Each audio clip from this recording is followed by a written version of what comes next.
Bonsoir à toutes et à tous. Il y a encore quelques places pour les personnes qui sont encore debout. Écoutez, merci de votre présence nombreuse à cette première cérémonie de vœux en tant que maire de Vire pour ce qui me concerne. Alors, je voulais excuser 3 personnes, mais il y en aurait beaucoup d'autres à excuser. Mais je vais excuser le député qui ne peut pas être présent ce soir, le président du conseil général qui s'est aussi excusé, la conseillère régionale Annie Biel qui n'est pas présente non plus. Voilà, donc Madame la sous-préfète, Mesdames, Messieurs les maires de la communauté de communes, qui sont, je crois, tous là, Monsieur le Président de l'Intercom Séverine, merci de ta présence Georges, Monsieur le Président du SIAPA, Mesdames, Messieurs les élus, chers collègues, Mesdames, Messieurs les représentants des autorités civiles et militaires, Mesdames, Messieurs les représentants du monde économique, vous êtes nombreux aussi, Mesdames, Messieurs les représentants de l'éducation nationale et des établissements de formation, Mesdames, Messieurs les représentants du monde associatif, vous êtes nombreux aussi, merci de votre présence. Mesdames, Messieurs, mes chers concitoyens, après la présentation des vœux de l'équipe municipale au personnel de la collectivité, il m'appartient, et ce pour la première fois, de m'adresser aujourd'hui à la société civile que vous représentez, ainsi qu'à l'ensemble des Virois. Je le fais avec grand plaisir et enthousiasme, avec énergie et détermination, à l'image de l'action que je souhaite mener avec mes collègues du conseil municipal pour le développement de notre territoire et le bien de nos concitoyens. Je ne peux commencer cette cérémonie de vœux sans évoquer le contexte particulier de ce début d'année 2015 dans notre pays. La France d'aujourd'hui n'est plus la France de la fin 2014. 2 enfants de la République, formés et éduqués à ces valeurs, s'en sont pris à elles et à un des symboles de la liberté d'expression dans notre pays, Charlie Hebdo, tuant aussi un policier symbolisant l'État dans ses fonctions régaliennes et un agent de maintenance. Un autre enfant de la République a tué une policière municipale et des Français de confession juive, symbolisant l'intégration et la liberté de croyance religieuse et la laïcité. Au total, 17 personnes ont payé de leur vie cette horreur. Sans aucun respect pour la vie d'autrui, ni pour leur propre existence, ils ont assassiné des journalistes, armés, eux, de leur seule plume ou crayon, et ce, au nom d'une idéologie qui sévit chaque jour plus cruellement dans le monde, l'islamisme radical. À Vire, comme dans toute la France, la réaction a été à la hauteur du traumatisme. La République s'est levée pour dire son indignation, regardée et suivie par le monde entier. Il y a 2 semaines, ce sont 4000 personnes qui se sont regroupées à la Porte-Horloge et ont défilé dans le recueillement et le respect. Elles ont écouté le message lu par Juliette Lachimi, élève du lycée Marie Curie, vainqueur du concours régional des plaidoiries au Mémorial pour la paix. Quel symbole! Au vu de cette mobilisation inédite, nous pouvons et devons être fiers de la France et de ses valeurs. Nous devons les affirmer et les défendre haut et fort. Oui, les mots liberté, égalité, fraternité, j'y ajouterai la laïcité, ont un sens. Oui, ils sont le socle de notre vivre ensemble et doivent nous aider à traverser les tempêtes. Oui, la France est un grand pays, elle l'a montré du sommet de l'État aux simples citoyens. Mais la France a aussi des problèmes, ne les cachons pas. Espérons en cet élan national et ce consensus républicain pour aider nos dirigeants à les résoudre en pourchassant impitoyablement ces potentiels criminels et en faisant en sorte qu'il n'y en ait plus d'autres, notamment en misant sur l'éducation, la lutte contre toutes les exclusions territoriales, économiques, sociales. Le combat sera long et difficile, mais il doit être mené en s'appuyant sur nos principes républicains et en luttant contre les amalgames nauséabonds. Soyons debout et rassemblés, c'est aussi ce que je souhaite pour notre ville. Je vais vous lire 2 messages que j'ai reçus, l'un du maire de Baunatal, ville jumelée avec Vire, et l'un du maire de Totnes, ville jumelée aussi avec Vire. Alors, Ça va être un peu plus compliqué pour Totnes, il n'y a pas de traduction, je vais le lire en anglais. J'espère que ce sera audible. Je vais lire d'abord le message du maire de Bao-Natal avec une traduction française. Chers collègues, après le massacre abject et brutal à Paris, nous voulons transmettre notre compassion aux habitants de Vire et au peuple français. L'assassinat des journalistes n'est pas seulement un crime lâche, mais une atteinte à la liberté d'opinion et une attaque à la liberté et à la démocratie. C'est pourquoi vous devez savoir que les habitants de Bao-Natal, ainsi que tous les Allemands, nous sommes à vos côtés quand il s'agit de défendre nos valeurs. Sympathie et solidarité devraient être le ferment d'une base solide sur laquelle nous voulons nous investir pour bâtir la paix dans notre société. Sincères salutations, c'est Manfred Schaub, qui est maire de Bao-Natal. Le message du maire de Totnes. Donc, to the mayor of Vire and the people of the town. Je suis Charlie. Thinking of you. Our thoughts and sympathies are with you at the difficult time in France, in solidarity and freedom. Voilà les deux messages que je voulais vous lire, qui viennent des villes jumelées, donc les maires des villes jumelées avec Vire. Ce sont des messages forts. Alors, avant d'aborder les projets 2015, je voudrais rapidement évoquer les points marquants de l'année 2014. Il y en a eu quelques-uns, je vais prendre les principaux. D'abord, la fermeture de l'école du Colombier. Même si cela a été une décision très très difficile à prendre, nous l'avons prise très rapidement après notre élection. Nous avons eu raison. Je pense que ces enfants, même s'ils ont changé d'école, ont de bonnes conditions d'enseignement aujourd'hui. La navette que nous avons mise en place est très utilisée et a apporté une réponse au problème de l'éloignement domicile-école. Nous avons pris nos responsabilités et respecté nos engagements. C'est comme cela que je conçois l'action publique. Merci à tous les élus et techniciens qui ont aidé à cette décision difficile et à sa mise en œuvre. Autre dossier que nous avons eu à gérer très rapidement après notre élection, le marché hebdomadaire. Je vous rappelle que très rapidement, malheureusement, il y a une dame de 92 ans, je crois, qui est décédée, renversée par un poids lourd.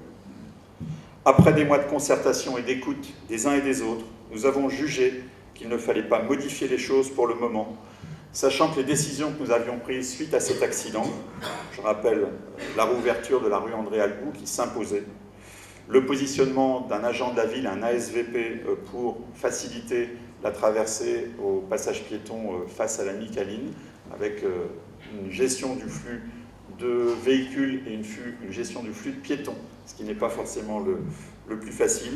Nous avons aussi rétabli les feux rue du Général Leclerc. Toutes ces décisions que nous avons prises suite à cet accident mortel ont très nettement amélioré les choses. Ce dossier sera réouvert dans quelques années, car à long terme, nous envisageons le réaménagement de la place du Champ de Foire en y intégrant une halle qui sera un vrai pôle d'attraction pour l'activité commerciale et l'animation de la ville. Je voulais remercier Éric Dumont, qui est conseiller délégué en charge des foires des marchés. Ce n'est pas une délégation facile et qui s'est attelé à la tâche et nous a aidé à prendre les bonnes décisions. Autre gros dossier que nous avons eu à gérer, l'aménagement des rythmes scolaires.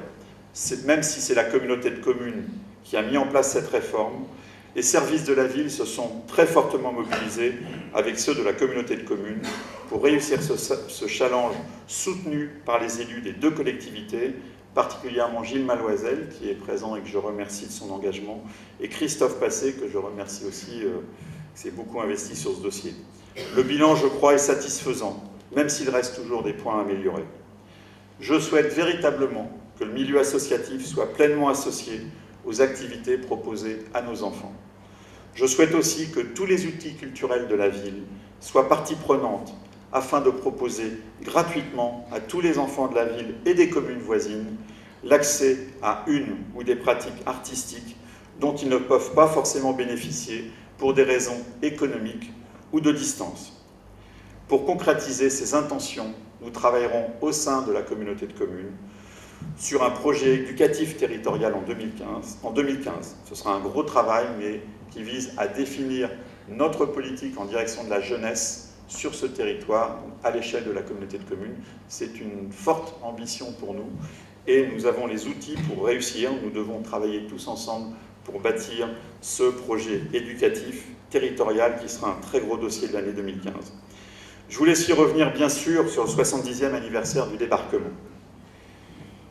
Il restera longtemps dans les mémoires viroises, et je dirais même au-delà de l'Atlantique, car la délégation américaine nous a fait part de sa grande satisfaction quant à la qualité et la sincérité de l'accueil des Virois, soyez-en remerciés. Nous avons chaleureusement et dignement célébré nos libérateurs, 4 étaient présents, sans oublier les 500 victimes civiles de Vire, qui ont maintenant leur mémorial. Merci à toutes celles et tous ceux qui ont permis ces moments rares de liesse populaire et de partage, moments que nous garderons longtemps dans nos mémoires. Je voudrais particulièrement remercier l'Association des collectionneurs virois et l'Université Interage, sans oublier tous ceux qui ont permis ces moments rares. Autre événement, l'exposition Ernest Pignon-Ernest au musée. Avec cette exposition, la ville a montré qu'elle pouvait accueillir un artiste de notoriété internationale. Le musée a battu son record de fréquentation et a fait rayonner Vire au plan national.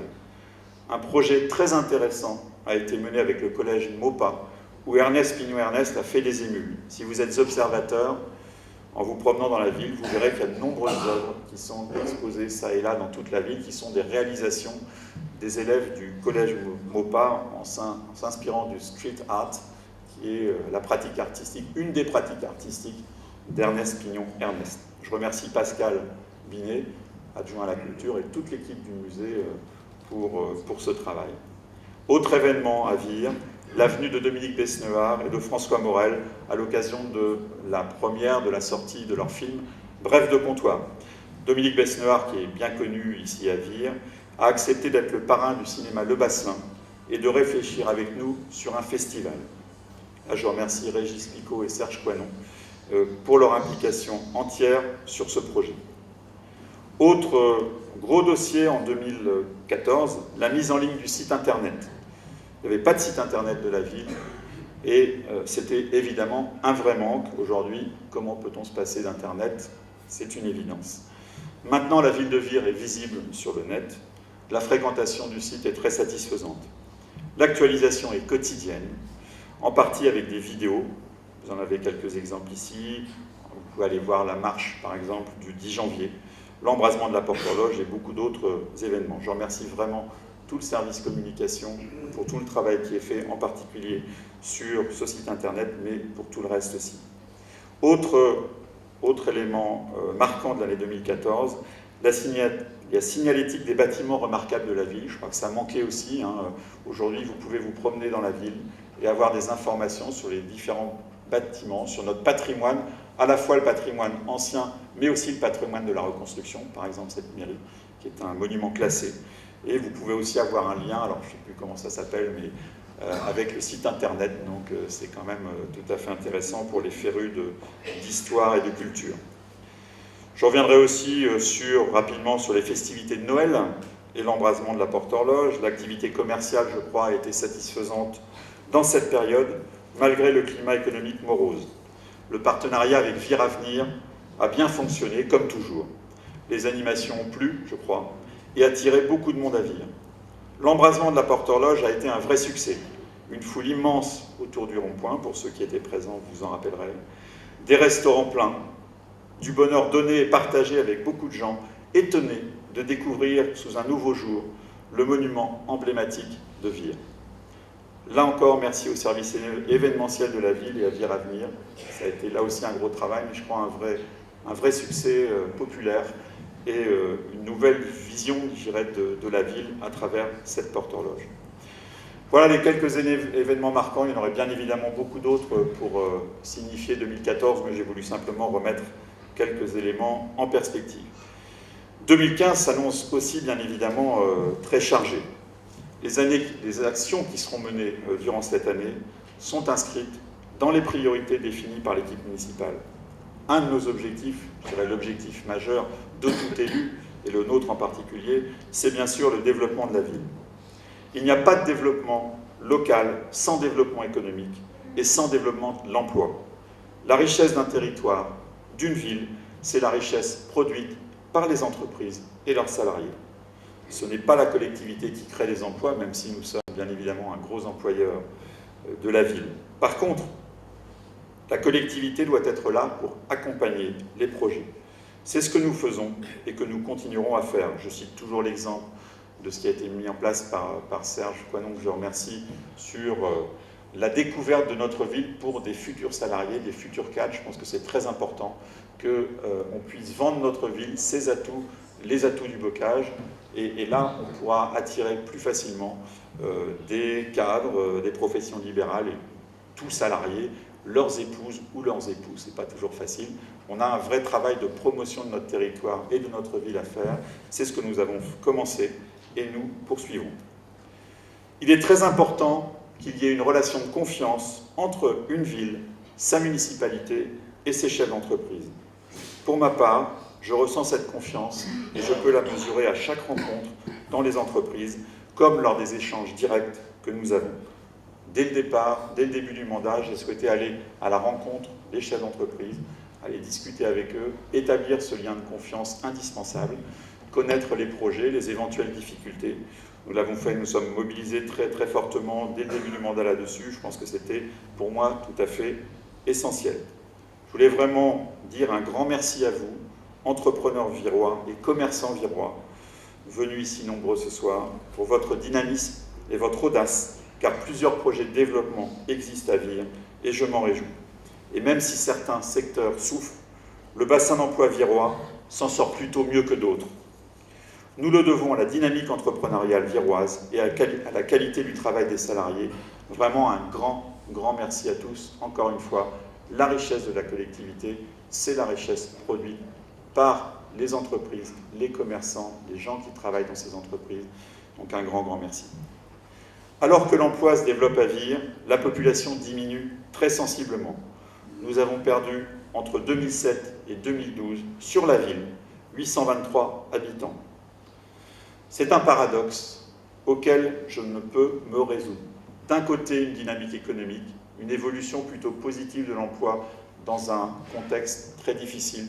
De l'autre, une perte très importante de population sur la ville, perte de population qui est classique dans les villes moyennes de Basse-Normandie, mais qui n'est plus compensée par l'augmentation de population dans les communes périphériques. Avant, ça s'équilibrait, moins d'habitants sur Vire, mais plus sur les communes périphériques, et globalement, on s'en sortait pas trop mal.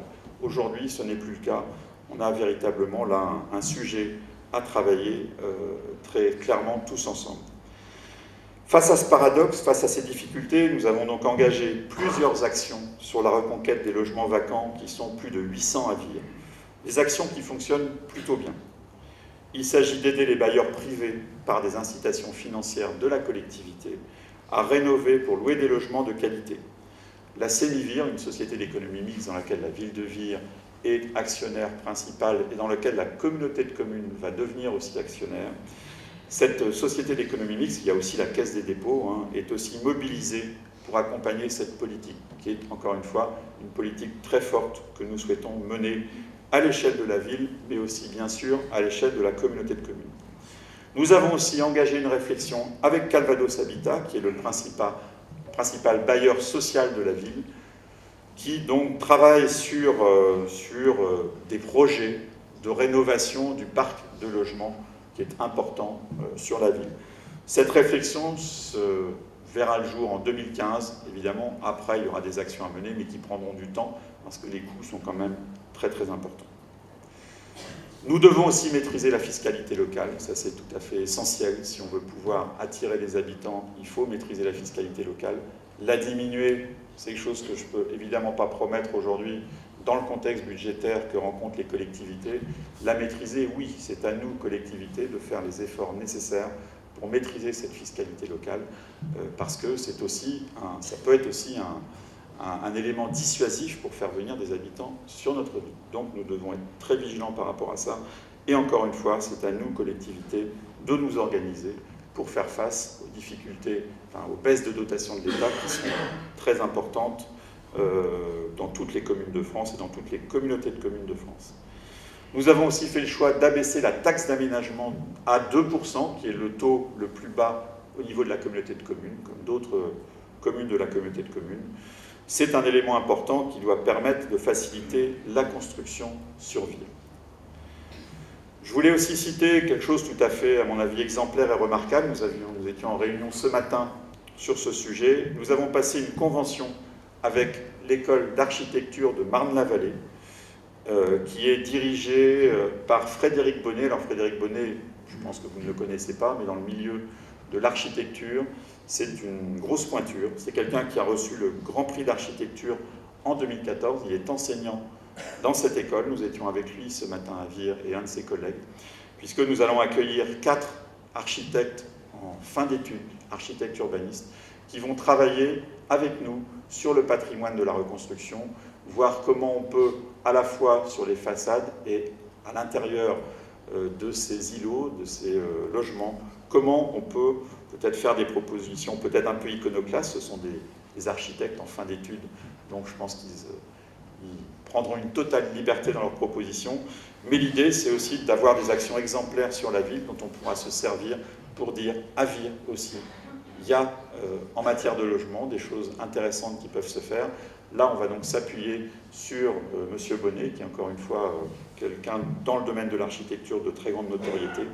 Ces étudiants viendront à partir de la mi-mars, en différents épisodes jusqu'au mois de juin. Ils rendront leurs conclusions en juin et évidemment, on communiquera là-dessus. C'est quelque chose de tout à fait important. La réunion de ce matin a été extrêmement riche avec beaucoup de pistes et il nous appartiendra après de mener avec l'ensemble des professionnels du secteur sur Vire des actions pour concrétiser tout cela.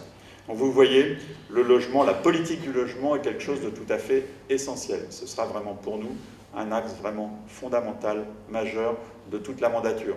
Les résultats prendront du temps. Il faut qu'on arrive à stopper cette tendance à la baisse de population sur Vire, mais globalement sur notre territoire. Nous nous y employons. Encore une fois, il faudra être patient, mais le combat n'est pas perdu d'avance, bien au contraire. Pour poursuivre le développement de Vire et du pays de Vire, il est aussi impératif que notre organisation territoriale évolue. Et ce, pour faire face aux baisses très importantes de dotation de l'État dont j'ai parlé, en cours et à venir. On les a déjà subis et on va les subir encore plus dans les années qui viennent. Mais aussi, nous devons faire face à la concurrence des territoires proches qui sont beaucoup plus en avance que nous en termes d'organisation. La Normandie réunifiée au 1er janvier 2016, c'est acté. Au 1er janvier 2016, il n'y aura plus qu'une grande Normandie, avec des centres de décision dont on ne sait pas encore où ils se situeront, mais il est possible qu'ils s'éloignent de nous. Forcément, l'éloignement de ces centres de décision modifiera nos liens avec la région, avec les services de l'État en région, donc nous devons nous adapter, nous organiser par rapport à ces évolutions. Fiscalité professionnelle unique, études sur les transferts de compétences, direction générale des services uniques entre la ville et la communauté de communes, mise en place de services communs entre les deux collectivités sur les finances, les ressources humaines, les marchés publics, les systèmes d'information, donc l'informatique, le schéma de mutualisation, la préparation de l'élargissement probable avec les communautés de communes voisines, dans le cadre de la loi NOTRe, puisqu'il y a une loi en discussion au Parlement actuellement qui dit qu'il n'y aura pas de communauté de communes de moins de 20 000 habitants au 1er janvier 2017. Si ce texte est voté en l'état, peut-être que les seuils vont diminuer, ça ne changera pas grand-chose. Nous avons 18 000 habitants, nos voisins ont moins de 10 000 habitants, que ce soit Saint-Sever, Béni-Bocage, Vassy. Même si les seuils descendent à 15 000, même s'ils descendent à 10 000, on ne pourra pas rester en l'état, il va falloir qu'on travaille ensemble. Ça, c'est une évolution majeure que nous devons aussi anticiper. Il y a aussi la question du siège de la communauté de communes, dont nous avons décidé qu'il se situerait dans l'enceinte des services techniques de la ville, toujours avec ce souci de mutualisation, d'économie, d'efficacité. Ce sont autant de décisions qui ont déjà été prises par les élus et qu'il nous faudra mettre en œuvre en 2015. Je voulais noter aussi, c'était en fin 2014, mais un point important, nous avons fait venir ici à Vire Jacques Pélissard, qui est l'ancien président de l'Association des maires de France, une grande personnalité qui était encore président de l'AMF il y a 2 mois, et qui est venu nous parler des communes nouvelles. Donc c'est un sujet, c'est en fait des regroupements de communes, à l'instar de ce qui a été fait à Tingebray. Si vous avez suivi l'actualité, aujourd'hui on ne parle plus de Tingebray, on parle de Tingebray-Bocage, qui regroupe un certain nombre de communes, donc c'est devenu ce qu'on appelle une commune nouvelle, de 5 500 habitants. Avant Tingebray, je crois que c'était un petit peu moins de 2 000 habitants. Aujourd'hui, c'est une commune de 5500 habitants. Je sais que sur le bocage, il y a actuellement des réflexions suite à cette venue de Jacques Pélissard. Il y a des réflexions en cours sur peut-être des communes nouvelles sur notre territoire. Je voulais vraiment remercier tous les élus communautaires. Il y en a, la plupart sont ici. Vraiment, je voulais vous remercier pour les maires, les membres du bureau et tous les élus communautaires pour le climat de confiance et de sérieux qui anime nos parfois très longues réunions. Je crois que le record, c'est 7 heures de réunion. Croyez-moi, on a fait 7 heures de réunion consécutives en commençant à 18 heures ou 17 heures, sans voir le temps passer, sans boire un verre d'eau, c'est terrible, sans manger un sandwich. C'est inhumain.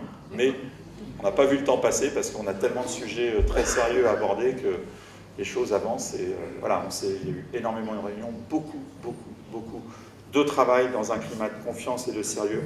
Vraiment, je vous remercie très sincèrement, mesdames, messieurs les maires de la communauté de communes pour tout ce travail. Je crois que les enjeux sont vitaux pour tout notre territoire et tout le monde l'a bien compris. Enfin, le développement du territoire passe aussi par l'amélioration des services à la population, et ce, dans tous les domaines. L'enseignement et la formation, le sport et la culture, les loisirs, et bien évidemment la santé. J'étais tout à l'heure au vœu du centre hospitalier, où j'ai eu l'occasion de m'exprimer. Je vais dire que l'offre de soins sur notre territoire est une préoccupation majeure. Vous connaissez les problèmes de démographie médicale, où nous avons de plus en plus de difficultés à attirer un certain nombre de professionnels sur notre territoire. Il nous faut réagir par rapport à ces questions. L'offre de soins est donc une préoccupation majeure. Elle concerne l'offre hospitalière, bien sûr.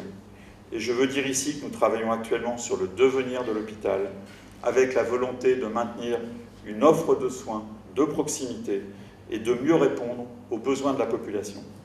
Cela passe par une coopération renforcée au sein du service public hospitalier, notamment avec le centre hospitalier de Flers et le CHU, mais aussi avec la clinique de Vire. Nous devons aborder ces questions sereinement et sans tabou.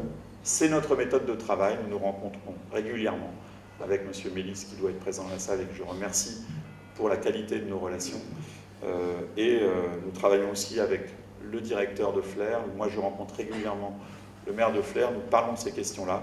Nous pouvons travailler en confiance, dans l'intérêt des patients, avec l'objectif de maintien, encore une fois, de services de proximité sur le territoire. On doit pouvoir se faire soigner dans de bonnes conditions. Ça passe par la mutualisation, ça passe par de la coopération renforcée. C'est vraiment dans cet esprit-là qu'il nous faut travailler. C'est comme cela que nous travaillons. C'est indispensable. Si nous restons repliés sur nous-mêmes, si nous sommes dans une attitude défensive, sans proposition, nous perdrons tout. Donc nous devons nous prendre en main, nous devons prendre des initiatives, nous devons faire des propositions, nous devons travailler sur un projet. C'est avec cette méthode de travail que nous nous voyons régulièrement. C'est dans cet état d'esprit-là que nous sommes, et je pense que comme ça, on arrivera à maintenir, voire à développer et mieux répondre aux besoins de soins de la population, de notre territoire. C'est un sujet tout à fait essentiel. Encore une fois, il faut l'aborder sereinement, sans tabou, sans agiter de chiffon rouge, ce n'est pas la peine.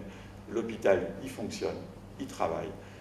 Voilà, on doit améliorer les choses, on doit régler un certain nombre de problèmes. Ce n'est pas facile, bien sûr, mais travaillons, faisons des propositions. Il faut vraiment être dans cette attitude, pas seulement dans une attitude défensive où là, on perdra tout. 2015 sera aussi une année de travail pour la concrétisation du projet du pôle de santé libéral et ambulatoire, ce qu'on appelle PSCLA.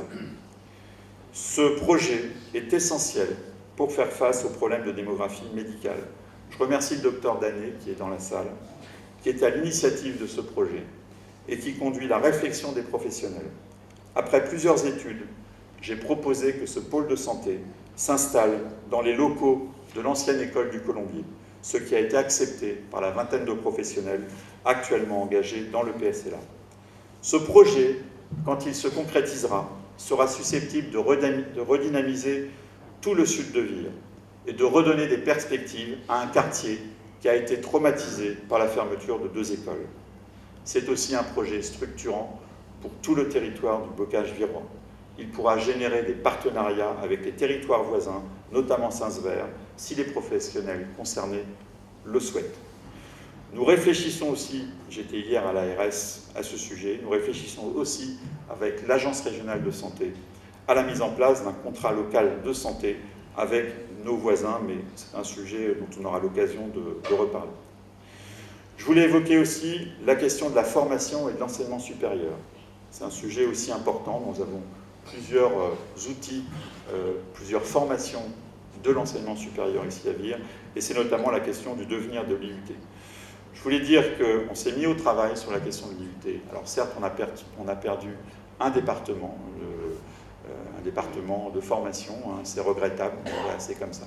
Donc il nous appartient maintenant de travailler, il y a des représentants de l'IUT ici, et je les remercie de leur présence, il nous appartient de travailler pour conforter le département existant qui s'appelle Hygiène, Sécurité, Environnement, qui est un département fort, qui correspond bien à ce que sont les besoins de formation en matière d'hygiène, sécurité, environnement, sur notre bassin d'emploi, notre bassin industriel au sens large. On travaille au-delà de Vire, on travaille avec Condé-sur-Noireau, on peut aussi travailler avec Flers. Voilà, donc on commence à mener des réflexions là-dessus. Comment va-t-on conforter cet outil? Quelle formation peut-on proposer? Pour quel public? Un public d'apprentis, un public de salariés. Je crois que c'est quelque chose, un public de demandeurs d'emploi, pourquoi pas. On a des outils de formation, on doit les mobiliser pour répondre aux besoins de formation sur notre territoire, particulièrement aux besoins de qualification de nos entreprises. Donc il y a tout un travail d'investigation, de diagnostic qui va se faire autour de ces questions pour pouvoir peut-être, dès la rentrée 2015, proposer de nouvelles formations en appui sur le département hygiène, sécurité, environnement, qui sera conforté et qui confortera l'IUT, l'implantation de l'IUT sur Vire. J'ai eu une réunion il n'y a pas très longtemps avec le président de l'université, le directeur de l'IUT et le recteur, qui est chancelier des universités, à ce sujet. Je passe à un tout autre sujet, la promotion de la ville. La ville de Vire a beaucoup d'atouts, vous le savez, elle est bien équipée, il y a des choses remarquables, des équipements, des équipes qui travaillent très bien dans beaucoup de domaines. Mais c'est une ville qui a du mal à faire connaître ses atouts. C'est pourquoi l'une de nos priorités est la promotion de la ville. C'est un élément, alors ça peut paraître anecdotique, mais pas du tout. On a besoin de faire connaître ce qu'est notre ville, ce que sont ses atouts, ce que font les Virois, ce que font vous tous, hein, les entreprises, les acteurs associatifs, toutes les forces vives de la ville. C'est une priorité pour nous. Nous avons déjà engagé des actions, je l'ai dit tout à l'heure, en 2014. Nous poursuivrons en 2015 ces actions engagées en 2014, notamment le développement et l'amélioration des outils de communication. Le site internet, j'en ai parlé. La page Facebook, c'est une nouveauté. Page Facebook, donc Ville de Vire. Le Vire Direct, donc, qui est le journal, bien sûr, que chacun reçoit 4 exemplaires par an à son domicile. C'est une nouveauté des flyers Sortir à Vire qui vont reprendre en fait toute l'activité culturelle et dans tout domaine sur la ville. Des flyers qui seront mis à disposition de la population régulièrement. Des supports de communication amovibles que vous pouvez voir aux entrées de ville régulièrement. Vire TV, nous en avons eu quelques exemplaires avec des reportages réguliers. D'ailleurs, ce soir, je peux signaler que c'est une grande première puisque cette cérémonie des vœux est retransmise en direct sur la page Facebook Ville de Vire. Voilà, c'est aussi une nouveauté. Je pense que c'est important de communiquer, de dire ce que nous faisons, de vendre notre ville, de la présenter telle qu'elle est, dynamique, avec plein de projets.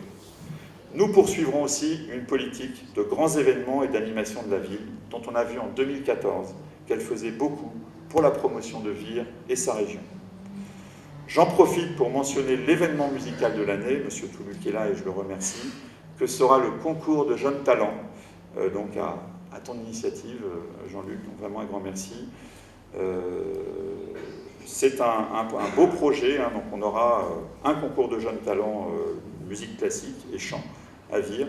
C'est un concours auquel la ville, bien sûr, avec son outil, le conservatoire musique et danse, s'associe vraiment avec grand bonheur. Je précise qu'il y aura 2 parrains.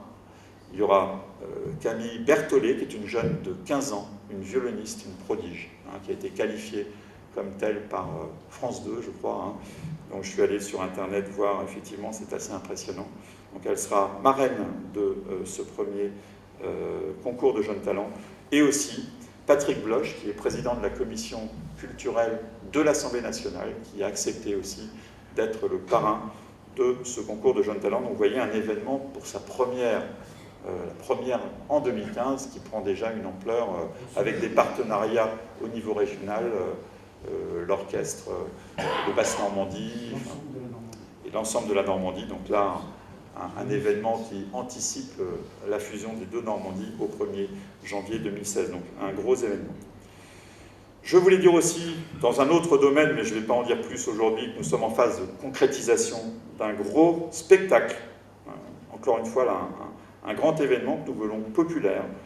Au mois de juin prochain, rappelez-vous, le dimanche après l'anniversaire du 70e anniversaire du débarquement, ces 3 jours magnifiques ont été conclus par un grand spectacle place du Château avec un pique-nique géant. Il y avait 500 places assises et ça n'a pas suffi. Il faisait beau, il y avait beaucoup de monde.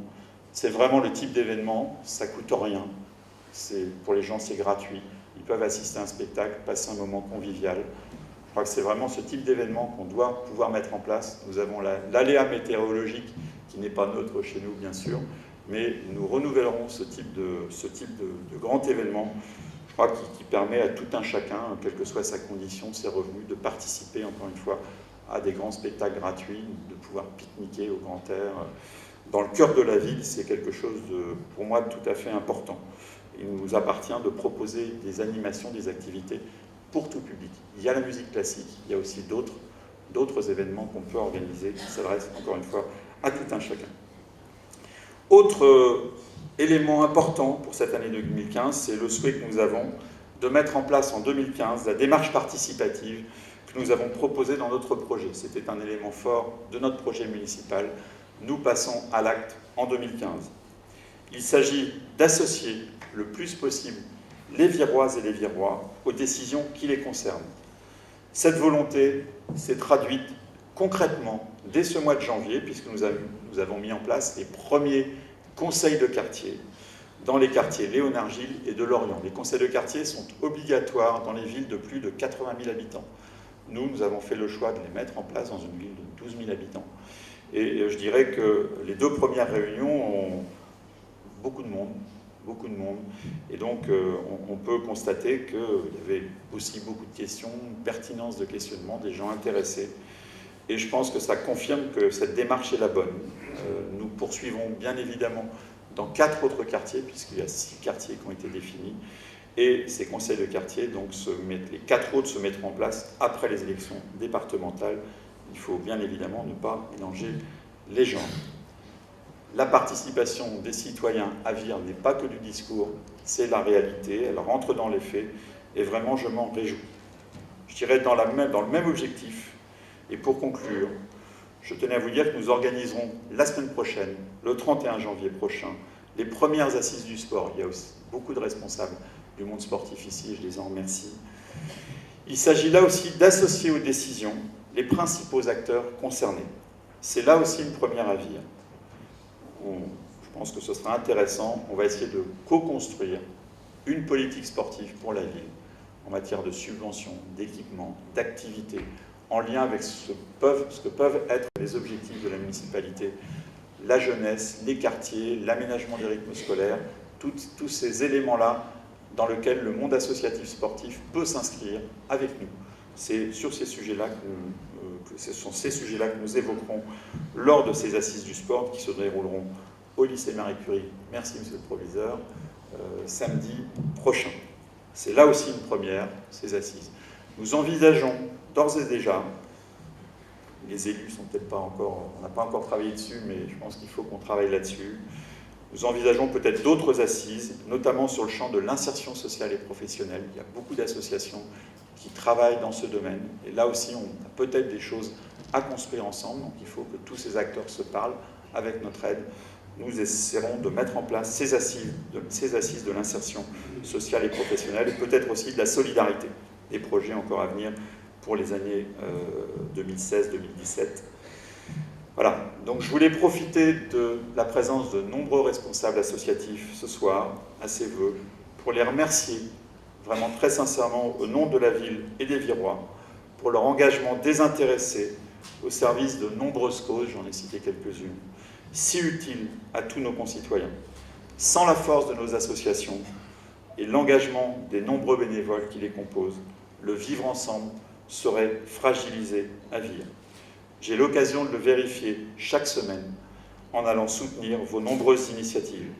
Vous avez tout notre respect et celui de tous nos concitoyens. Un grand merci à vous.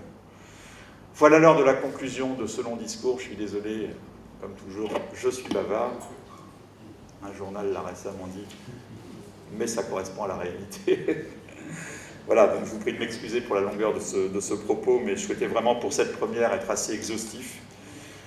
De nouveau, je voulais vous présenter à tous, à toutes, à vos proches, mes meilleurs vœux pour l'année 2015 au nom de l'ensemble des élus du conseil municipal et de l'ensemble des services de la ville. Je vous remercie véritablement tous, là où vous êtes, dans les associations, dans les entreprises, dans toutes les activités que vous pouvez mener. Vraiment, je vous remercie tous pour votre engagement, pour la collectivité, si indispensable à nous tous. Une très très bonne année 2015 à vous. Merci.